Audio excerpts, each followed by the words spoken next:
You may sign the oath.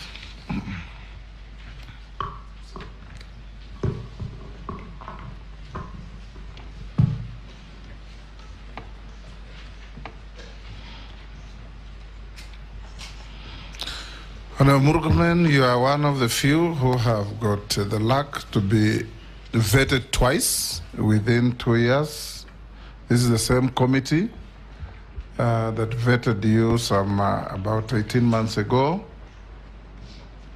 Before we embark on the business, hand over your certificates through the sergeant to the clerk to check against what we have.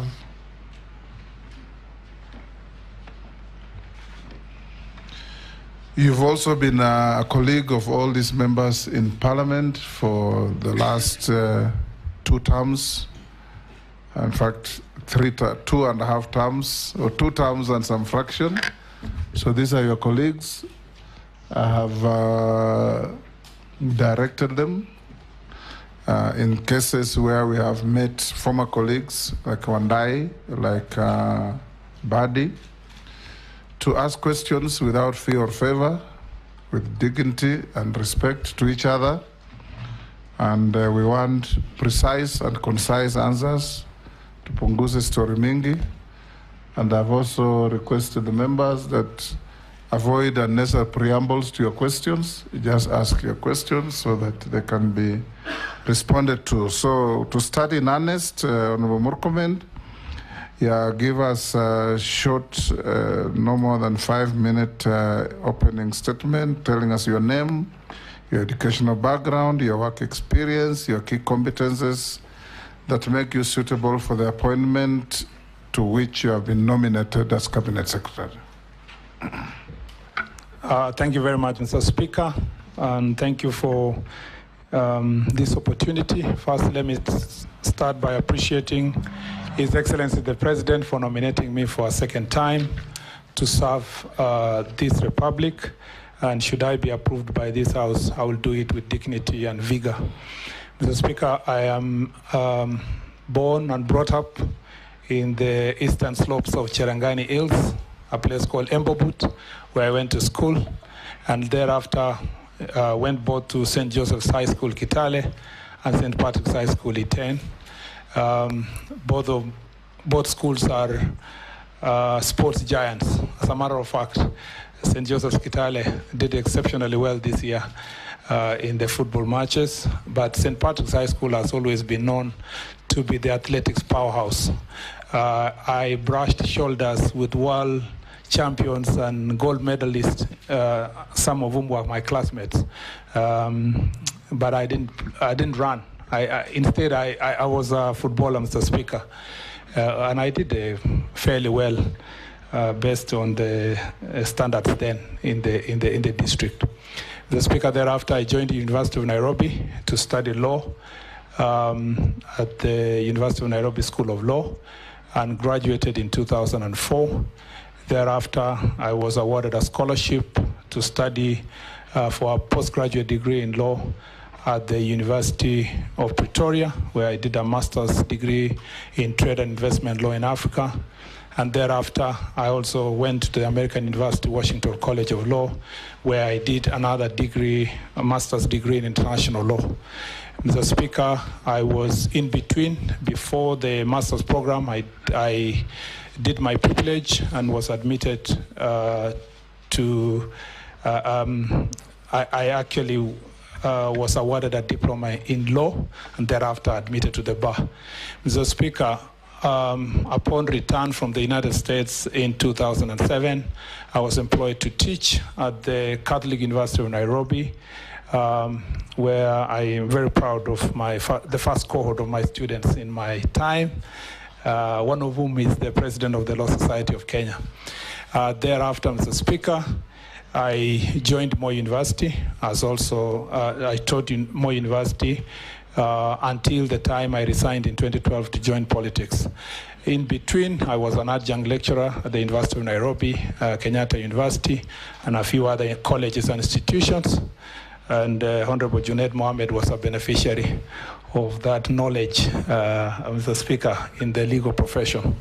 Mr. Speaker, other than that, I need to say that the most relevant part of this experience in the university and college, Mr. Speaker, is the fact that throughout my tenure from high school to the university, I was a student leader. As a matter of fact, at the University of Nairobi, I was the first student to be elected to the president of the Law Society in my second year. And Mr. Speaker, I also served as chair for SONU for a short period of time as we reconstituted SONU. And Mr. Speaker, I also was the CU chair, not just for the University of Nairobi, but all the CUs in the country. I am a product of student movement. I have been brought up, mentored, both in Christian leadership circles and also in the political movement of students. When you say CU means Christian Union. Christian Union, yes. Someone can think it's Cafeteria Union. It's not CCU at the University of Nairobi. It's actually, Mr. Speaker, the Christian Union, where Mr. Speaker was the president of the Fellowship of Christian Unions leadership across the country. Mr. Speaker, beyond that, I need to say that I also was a board member of the Youth Agenda, where our focus was to make sure that we mainstream youth issues. Mr. Speaker, I have worked with many civil society, both as a consultant, but also as a volunteer in the board. I do a lot of sports-related issues. Mr. Speaker, I was the captain of Bunge FC. And I see my members here, Mr. Speaker. Honorable Kikaria was a fantastic midfielder, a bit aggressive sometimes, but Mr. Speaker, I was the captain, and we did exceptionally well during my tenure, and I scored so many goals in different countries in East Africa. I say this, Mr. Speaker, because of the relevance of this sector of creative economy, youth, and sports. And Mr. Speaker, I'm a passionate sports fan, Mr. Speaker, and I believe that my nomination shall contribute to making the issues of the youth, Mr. Speaker, successful. I need to conclude by saying that I was elected in 2013 as a very young leader, not too young, but at least within the bracket of the youth. I was 32 years old. I came to the Senate, Mr. Speaker, and served immediately, nominated to serve in Pan-African Parliament, became the chair of Devolution Committee, graduated quickly to become the deputy majority leader. By second term, Mr. Speaker, I was the majority leader in the Senate. And Mr. Speaker, in my third term, in all these situations, the people of Elgeyo-Marakwet County elected me 3 times by a minimum of 75% of the votes. As a matter of fact, the last term, I was elected by 90% of the votes. Mr. Speaker, in all these processes of leadership, I got an opportunity to serve as a cabinet secretary for roads and transport, a position I held for until the 11th of July, when the president dissolved the cabinet. Mr. Speaker. He didn't dissolve, he dismissed. Yes, Mr. Speaker. Yes. Until then, I served in that capacity, Mr. Speaker. I thank you. Thank you, Honorable Murkomen. Welcome. I'll now invite the Deputy Speaker to be the first to ask you a question. Thank you, Honorable Speaker. Honorable Kipchumba Murkomen, my questions will just be two-way: where you're going and where you had come from, because we will judge your competence as a Cabinet Secretary for Youth Affairs, Creative Economy and Sports based on your performance in your previous position of Cabinet Secretary for Roads and Transport. So I'd like us to tell us what you found when you went to the Ministry of Roads and Transport, and then what were your key achievements, and what is your legacy, so to speak, so that if we are to assess what Murkomen did during that time, we can be able to judge you by that. And then secondly, I'd like you to now tell us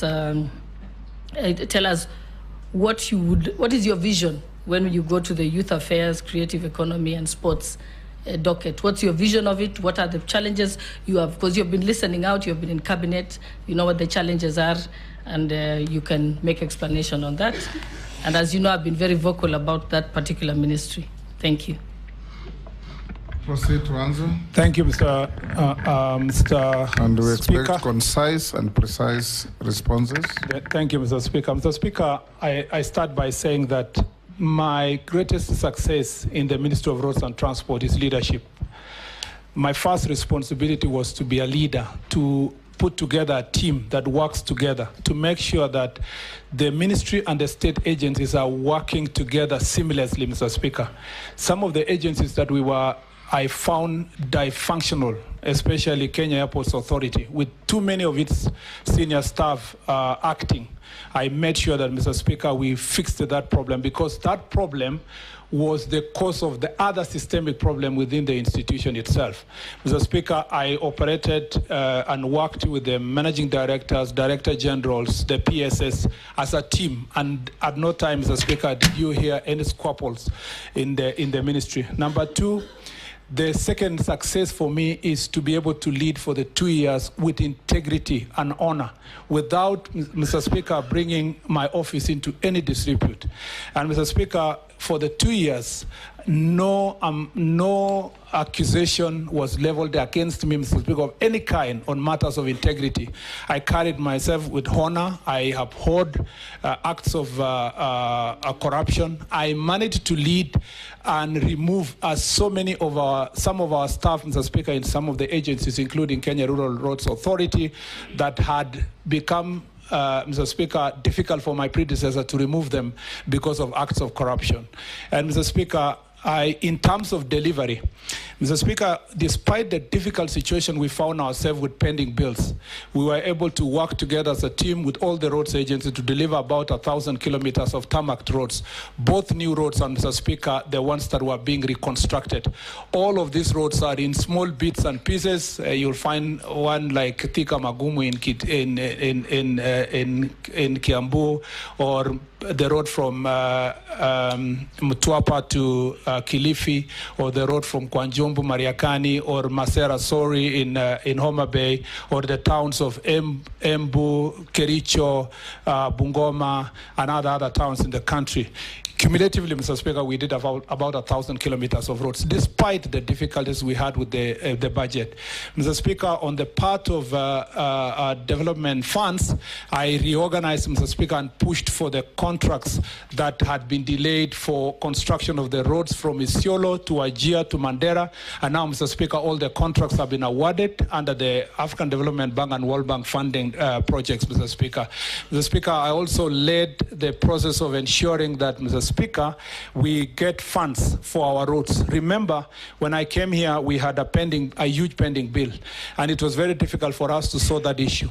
His Excellency the President gave me the opportunity to travel to China to work with our development partners, and through my efforts, Mr. Speaker, and collective efforts of the team in government, I managed to raise 37 billion shillings from the China Development Bank to support about 15 roads that, Mr. Speaker, gladly, unfortunately, I didn't live to see its completion, but they are commencing, Mr. Speaker, from the month of August. Mr. Speaker, beside that, I also pushed for the resources to construct the intelligent traffic system. I promised when I came for vetting here. Now the intelligent traffic system has been advertised. 221 junctions are going to be fixed in the Nairobi city, Mr. Speaker, for that technology. I led the process also of PPPs. For the road from Mombasa to Nairobi, the American government, American investor, Mr. Speaker, has made a proposal, and that proposal is ongoing because we have facilitated them. Mr. Speaker, we had a problem with the Rironi Mau Summit, one of the most popular cases. There was an existing contract that I took the a step of courage, Mr. Speaker, to mutually terminate. And, Mr. Speaker, we should be able, as the President promised, also to advertise after September, when the mutual termination period is over, so that we get a contractor by January next year. Mr. Speaker, in the road sector also, I'd like to say that, Mr. Speaker, we have done a commendable job to raise resources. My last act in that office, Mr. Speaker, was to make sure that we get resources for maintaining our roads. When I came to Parliament several times, because these questions were asked, I appraised the country that we have what we call orphaned roads. And these these roads are, especially in Kenya, rural roads, and they needed significant resources. Our demand per year for maintaining the roads is 150 billion, Mr. Speaker, yet we only raised 84 billion. This year, I took the significant step, did the public participation, and eventually we were able to increase the road maintenance levy by 7 shillings, working together with the petroleum sector to make sure that that increase did not make the cost of petroleum higher than it is. If there's something significant I'm leaving back in this ministry for the benefit of the honorable members who are here, we shall be having now constituency roads management having at least 100 million shillings in every constituency, up from 62 million in the last financial year, and we should be able to fix the problems that we have in our roads. That needed leadership, needed boldness, Mr. Speaker, to make that significant contribution. Mr. Speaker, it wasn't just the road sector that I superintended upon. There was also the transport sector. We did a lot in the port. Mr. Speaker, we were able to increase the efficiency of the port by 12%. We handled 1.6 million TEUs of cargo, up from 1.4. And this year, Mr. Speaker, we are going to handle 2 million TEUs. In also that sector, Mr. Speaker, we have increased investment, especially in Lake Victoria. Now the oil transport that I saw Honorable Wandai speaking about, now fuel is being transported across Lake Victoria. You don't need to burden the roads across to Uganda. Mr. Speaker, we are also building piers in Kisumu and also getting a ferry from Fangano Island.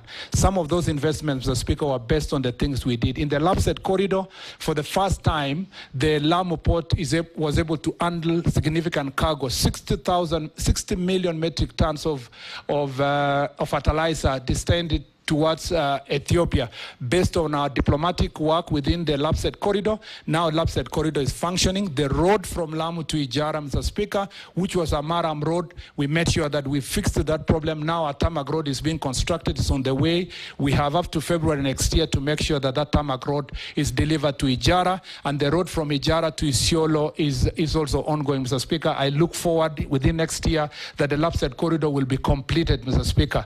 Mr. Speaker, I also did some work at the airport. You remember that when I arrived, the Jomo Kenyatta International Airport was a place of shame. All the airports do not have a maintenance policy.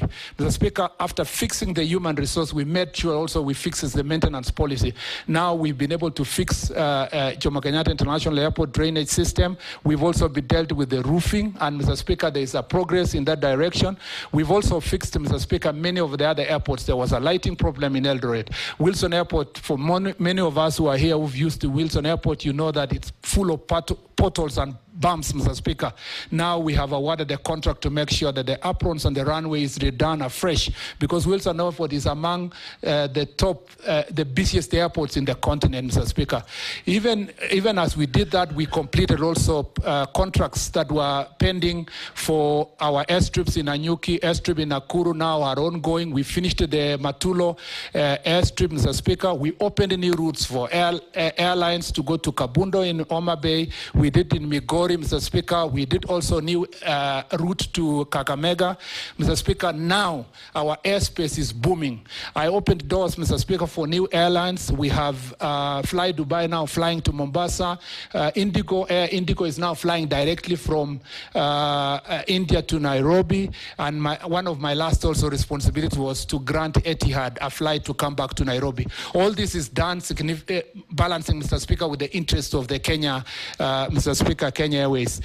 Even that, Mr. Speaker, is just a tip of the things we have succeeded to do. Let me just say the last one, Mr. Speaker, is I left the minister abruptly. So this is an opportunity to share, and I just in 2 more minutes, Mr. Yes. Speaker, is to say that in the railway sector, we've done a very good job to revamp the commuter rail system in the city of Nairobi, increasing the 10 stations in the city. We significantly pushed the Kumi program of the World Bank, which will give us 60 billion shillings to revamp the commuter rail system in the city. And Mr. Speaker, that will also lead to increasing the stations and therefore significantly reduce climate impact in the city and pollution, because we will be using mass transit of the railway. Mr. Speaker, we have done so also by connecting Mombasa to Miritini itself, and we are doing a construction of Riruta, Mr. Speaker, all the way to Ngong, and hopefully then to Rongai, so that then we can significantly move our people using commuter rail. I was in the process of getting funding, working together with private sector and Ugandan government to make sure that we extend the railway from Naivasha to Kampala. I believe that my successor, the person who comes after me, my successor, Mr. Speaker, will continue from where we left insofar as that is concerned. There are so many other things we've done in the transport sector, in the Namata. All these will be now factors of history, and we shall have the time to be able to share. So I just want to say this, Mr. Speaker, that even as we accuse the government, and there is a general accusation across board that we've not done the communication, unfortunately, Mr. Speaker, no matter how much we try to publicize these great things we have done, it is trounced by criticism and predetermined programming, Mr. Speaker, to label certain people as a failure. I have worked passionately, committed to deliver my work, working sometimes up to midnight, Mr. Speaker, and this is a job I look back and say the last 2 years have been exciting for me, and I look forward to also taking the same energy and vigor to the next ministry. Mr. Speaker, the vision I have for the young people of this republic, there are many people who have asked themselves that, why Murkomen? Why is he being put here? I believe that, Mr. Speaker, the president carefully chose me because of my energy, my commitment, my passion, and my history with young people. Mr. Speaker, I do a lot of mentorship across the country, even when I was in the Ministry of Roads and Transport. Mr. Speaker, I ran a tournament, a tournament, Mr. Speaker, that runs in about 5 counties, and we were moving to the 6th county in the Kerio Valley region, which uses sports, and for that reason, it was football last year, to bring warring communities together, the Pokots, the Marakwets, the Turkana, the Samburus, Mr. Speaker, the people of Tugen, to bring them together to play together. And last year, as a result of that tournament, for the first time, we had an opportunity. Some leaders from Turkana got the first time to be in Kapenguria when we were playing football, and I was really surprised. And that way, sports, Mr. Speaker, is also one way of bringing people together. I have a passion for the young people, and I believe that that passion is going to be translated to action, Mr. Speaker, once I assume office. And that passion is to sort the problems that are bedeviling our young people. The problem of unemployment, Mr. Speaker. The problem of our sports sector, the way it's mismanaged, Mr. Speaker. And many other issues that I hope we will delve into. Because my teacher, Honorable Gladys Boshole, has asked a very wide question. If I'm left to answer, Mr. Speaker, I want to narrow you down now. Yes, I thank you, Mr. Speaker. The much you have said, and said it well. Majority Leader? Thank you, Honorable Speaker. Going forward now, we answer questions directly. Honorable Speaker, allow me to start with a question on FIFA.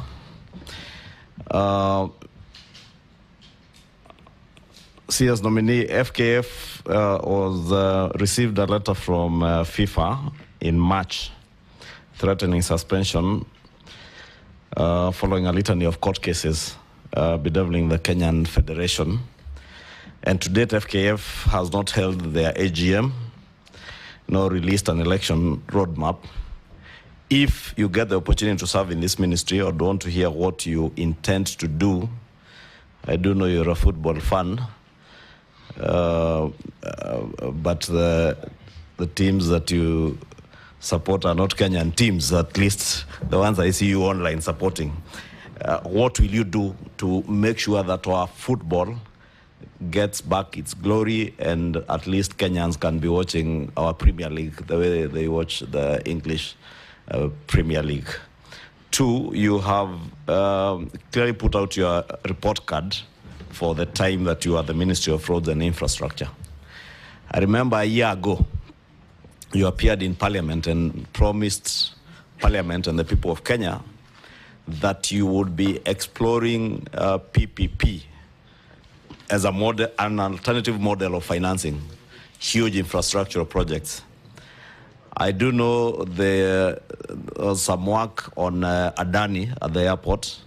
Would want to hear whether this is a Kipchumba Murkomen who has been accused on social media of selling, in quotes, our airport? Did you or did you not sell our airport? And who did you sell to? Take Junet as well. Mr. Speaker, Yes. I have taken note that the CS nominee, last time we vetted him here under your chairmanship, and I've seen he has just come with the same suit that he came with that time. I have the picture with me here in my phone, Mr. Speaker. I was waiting for a different one. It's the same suit. The same suit and the same tie. I was looking for something else. Maybe that's his attire of luck. Yeah, that's what I'm seeing, Mr. Speaker. Maybe the people who live in the valleys of Elgeyo Marakwet told him, if you want to get approval, just take that suit and that tie. Yes. Anyway, Mr. Speaker, the question I want to ask him is that one is about this Ministry of Sports. I wanted to ask him that about protection and growth of local content. What measures will you take to protect Kenyan artists from plagiarism? Then how is the government going to assist local artists, local creatives in achieving 60% of content for local broadcast? How will you ensure that all Kenyans, including those who do not have access to TV, can consume our local content? How will you achieve that? And lastly, Waziri, from your previous office, please put it very clear to this committee. What is this matter of Adani and Jomo Kenyatta Airport? When did you travel to India? Whom did you go? What is the content of the letter? Everything. We want to know whether the Jomo Kenyatta Airport is still Kenyan Airport or it is now Mumbai International Airport. Please. Yes, nominee. Mr. Chair, as a matter of fact, what... You either refer to me as chairman or speaker. I'm not a chair. I'm sitting on one. Yes, Mr. Speaker. Yes. Mr. Chairperson. Or chairman. Yes. Why don't you like chairperson, Mr. Speaker? Because you don't want to give room for agenda. Yes. Mr. Chairman. Yes. If I say this, I will offend you and other people. I am an ardent fan. Contrary to what Mr. Kimani Ichung'wah said, I am a serious fan of Gor Mahia. I used to. Does that offend me? Because you are a fan. I suspect you are AFC. I'm a fan of Arsenal. No. My local team is AFC. On a light note, I used to. On Saturdays in the St. Patrick's High School, we used to be allowed to get out of school. So we used to sneak from Iten all the way to Eldoret to watch Gor Mahia play KCC. And I was really used to be thrilled. So I have been a Gor Mahia fan for a long period of time. Besides that, in UK, I support Manchester, and in Spain, I support Real Madrid. Mr. Speaker, sports is for fun. And Mr. Speaker, I agree with Honorable Kimani Ichung'wah. Those days when we used to support Gor Mahia, AFC, and all the other teams, Shabana, among others, KCC, we even used to know all the players, up to the reserve team. Now, Mr. Speaker, I don't even know our Gor Mahia players, who they are, even when they change. Why? Because the standard of football has gone down over time. It is a paradox because access to media has increased. Meanwhile, the accessing sports and publicity of sport and standard of sports has gone down. And therefore, Mr. Speaker, I agree with Honorable Kimani Ichung'wah that the place that has to start is, Mr. Speaker, football, sports management, and for this purpose, FKF. Mr. Speaker, it is not right that for the last 8 years, you have an organization that has a leadership in office that has not been elected, but they are there in perpetuity, Mr. Speaker. Mr. Speaker, it's not just FKF, it's AK. AK has been there for 12 years without an election. Cricket Association, the same. Badminton, the same. Mr. Speaker, for swimming, the same. There is a problem, a serious problem, Mr. Speaker, when it comes to sports management in this country. And Mr. Speaker, what is also worse is that there is a collaboration. And unfortunately, as an officer of the court, I have to say this. There is a collaboration between these organizations and, Mr. Speaker, court orders. If you find why the AK has never held elections for 12 years, it's because they are perpetuating themselves using a court order. That is the same way the FKF is perpetuating itself along a court order. Mr. Speaker, the first thing I will do is to make sure that we bring all the stakeholders, and Mr. Speaker, I promise I'll do that within the next 1 month, all the stakeholders in different sectors of sports to make sure that we have a conversation on how to turn around these sports. Number two, Mr. Speaker, I would like, and I hope the Chief Justice is watching me, or even if she's not watching me, she will be told.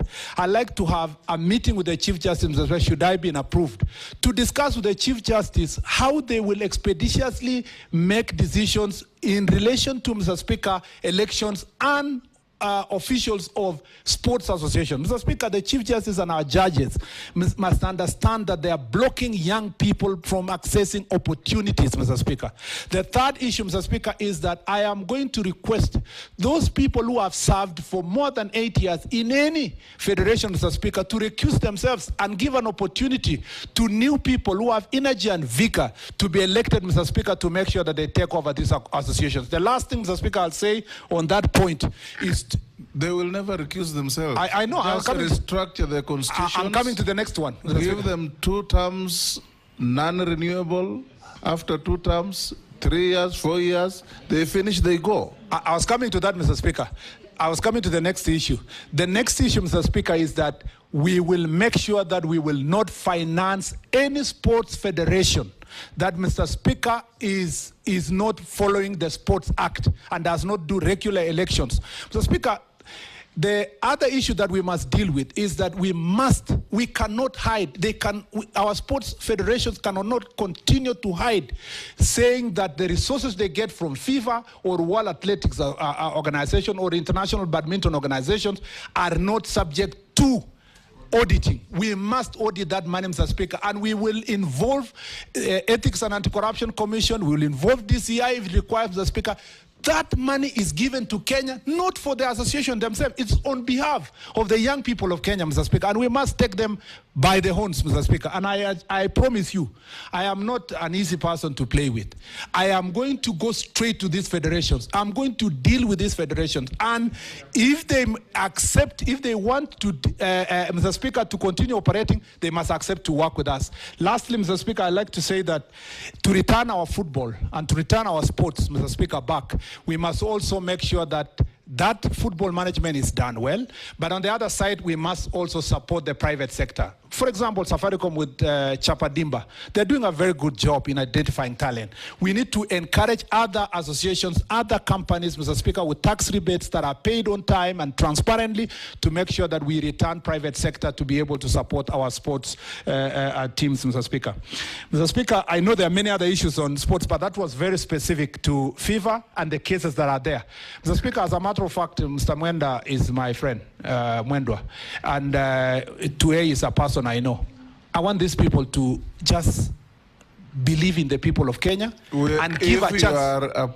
You are confirmed. Yes. You are not being confirmed to go and work with friends. You are going confirmed to go and work for the people of Kenya. That's why I'm saying, Mr. Speaker, yes, they are my friends, but they need to know, Mr. Speaker, that time is up. The people of Kenya